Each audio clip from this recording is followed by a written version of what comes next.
ஒரு நாள் ஒரு இளைஞன் ஜென் துறவி ஒருவரை சந்தித்து, குருவே, அமைதியின் ரகசியம் என்ன என்று கேட்டான்.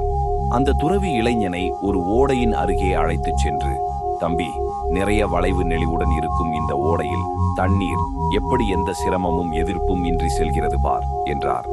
இளைஞன், ஆம் குருவே, இவ்வளவு வளைவு நெளிவுகளிலும் தண்ணீர் எந்த எதிர்ப்பும் இல்லாமல் அதன் போக்கில் இயல்பாகத்தான் செல்கிறது என்றான். துறவி அமைதியுடன் கூறினார், நம் மனமும் அதுபோலத்தான். கடந்த கால மற்றும் எதிர்கால கவலைகளை நம் மனதில் புகுத்தாமல் அதை சுதந்திரமாக விட்டுவிட்டால் அது இந்த தருணத்தில் எதை எப்படி எதிர்கொள்ள வேண்டுமோ அப்படி எதிர்கொண்டு அந்த ஓடை நீரைப் போல அமைதியாக சென்று கொண்டிருக்கும். இளைஞனுக்கு தற்போது தெளிவு கிடைத்தது. உண்மையான அமைதி என்பது வாழ்க்கையை இறுகப் பற்றிக் கொள்வதில் அல்ல, ஆனால் அதை ஆறத் தழுவிக் கொள்வதில் காணப்படுகிறது.